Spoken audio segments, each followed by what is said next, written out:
Hello everyone, welcome back to another video. आज के इस वीडियो में हम बात करेंगे रेशनल कैनोनिकल फॉर्म के बारे में। हम मैट्रिक्स के सिंपल फॉर्म्स फाइंड आउट करने की कोशिश कर रहे हैं। तो सबसे पहले हमने डायगोनल फॉर्म के बारे में बात की।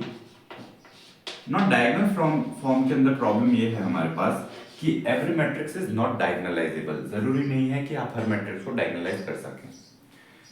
फिर नेक्स्ट हमने बात की थी जॉर्डन कैनोनिकल फॉर्म के बारे में।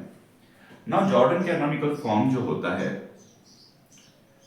तो Jordan canonical form find out करने के लिए आपके पास नेसेसरी कंडीशन ये होती है कि लीनियर फैक्टर्स में हमारे पास आने चाहिए फैक्टर्स। जो भी हमारे फैक्टर्स हैं वो लीनियर होने चाहिए, यानी कि x minus lambda 1 and so on. इस तरीके से लीनियर फैक्टर्स आने चाहिए। अगर आपके पास लीनियर फैक्टर्स नहीं है तो आप Jordan canonical form find out नहीं कर सकते।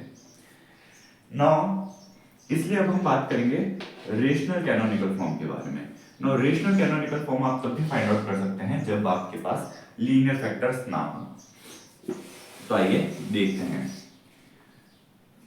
हम जानते हैं कि जो हमारे पास ब्लॉक मैट्रिक्सेस होती हैं, ब्लॉक डायगोनल मैट्रिक्सेस होती हैं, उनका जो कैरेक्टरिस्टिक इक्वेशन होता है डेल्टा एक्स, अगर मान लीजिए diagonal block A and B है, तो जो कैरेक्टरिस्टिक इक्वेशन होगा वो delta a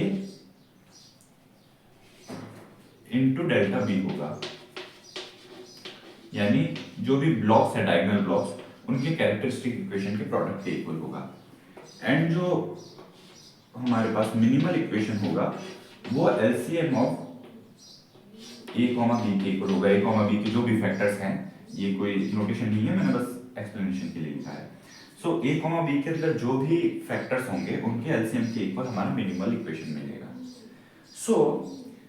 rational canonical form में हम क्या करते हैं, हमारे पास डायगोनल में जितने भी ब्लॉक्स होते हैं उन्हें हम कंपेनियन मैट्रिक्स की हेल्प से रिप्रेजेंट करते हैं। कंपेनियन मैट्रिक्स के अंदर हम जानते हैं जो कैरेक्टरिस्टिक पॉलिनोमियल होता है, मिनिमल पॉलिनोमियल होता है कंपेनियन मैट्रिक्स का, वो दोनों सेम होते हैं।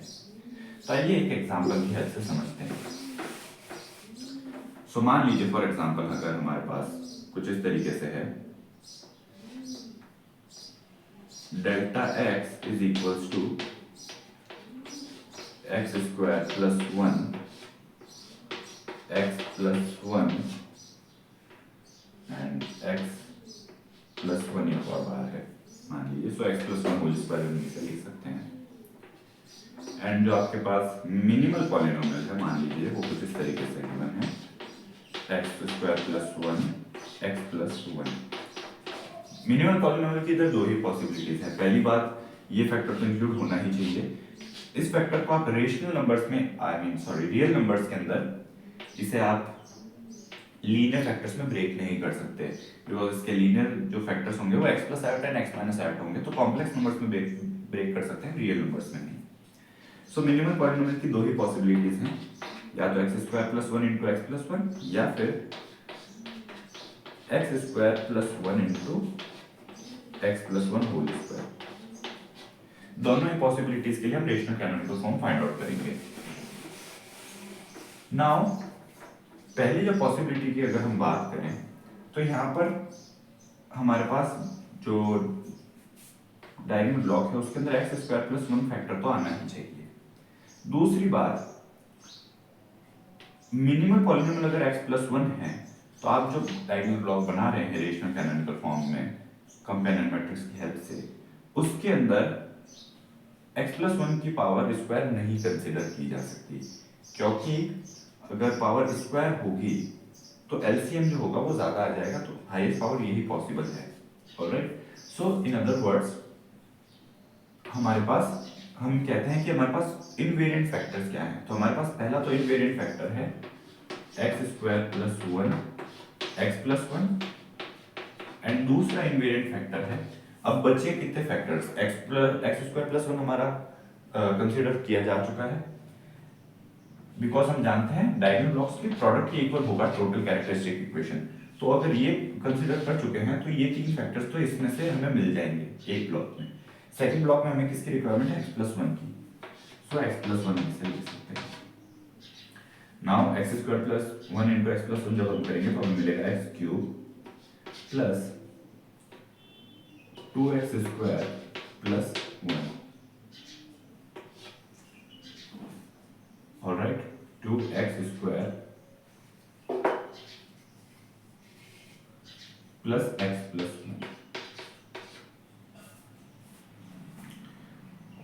1 and then sorry x² plus x plus 1। So मैं इस तरीके से x³ plus x² plus x plus 1 हमें ये इक्वेशन मिलेगी and x plus 1। Now in दोनों के ही हम कंपेनियन मैट्रिक्स फाइंड आउट करेंगे। सो इसकी कंपेनियन मैट्रिक्स क्या है हमारे पास? नाउ 3x3 की कंपेनियन मैट्रिक्स मिलेगी हमें यहाँ पर, जो भी कोएफिशिएंट है उनका नेगेटिव साइन के साथ। सो -1, देन x का कोएफिशिएंट 1 है, सो -1 अगेन, एंड x² का 1 है, सो अगेन -1। नाउ जो डायगोनल हम बना सकते हैं, नाउ सब डायगोनल के अंदर हमारे पास 1 आएगा कंपेनियन मैट्रिक्स में एंड रिमेनिंग एलिमेंट 0। एंड यहाँ पर कंपेनियन मैट्रिक्स क्या मिलेगी? सिंगल -1 मिलेगा, लीनियर है इसलिए। सो जब इन दोनों ही मैट्रिसेस को हम डायगोनल पे अरेंज करेंगे तो जो हमें फॉर्म मिलेगा वही हमारा रेशनल कैनोनिकल फॉर्म है। अगर हम दूसरे केस की बात करें तो दूसरे केस में हमारे पास क्या होगा? दूसरे केस में हमारे पास दो डायगोनल ब्लॉक्स नहीं होंगे, बल्कि एक ही डायगोनल ब्लॉक होगा, जिसके लिए इक्वेशन हमें मिल रही है x² plus 1 into x plus 1 whole square, यानी कि x² plus 1 into x² plus 2x plus 1 multiply किया जाए, so x4 plus 2x³ plus x² plus x² plus 2x plus 1। Alright, now ये हमारे पास मिलेगा x⁴ plus 2x³ plus 2x² plus 2x plus 1। Now इस तरीके से ये हमें इक्वेशन मिल चुकी है। नाउ इसके लिए हमें कंपेनियन मैट्रिक्स कंस्ट्रक्ट करनी है। सो कंपेनियन मैट्रिक्स कंस्ट्रक्ट अगर हमें करनी है, सो अगेन लास्ट कोएफिशिएंट क्या है? 1, सो -1, देन +2, सो -2, देन अगेन +2 है, सो -2, एंड +2 है, सो -2। नाउ डायगोनल बना सकते हैं सबसे पहले। सब डायगोनल में हमारे पास एलिमेंट 1 होगा एंड बाकी एलिमेंट्स हमारे पास 0। यही हमारे पास इसका रेशनल कैनोनिकल फॉर्म है, बिकॉज इसका डेल्टा x एंड mx दोनों ही इसके इक्वल होंगे। सो जब डेल्टा x और mx हमारे पास इक्वल होते हैं तो हमारे पास एक ही ब्लॉक मिलता है रेशनल कैनोनिकल फॉर्म के अंदर। ऑलराइट, सो इस तरीके से हम rational canonical form find out कर सकते हैं किसी मैट्रिक्स का। So this was all in this video. I hope you like this video. मिलते हैं नेक्स्ट वीडियो में, तब तक के लिए take care and thanks for watching.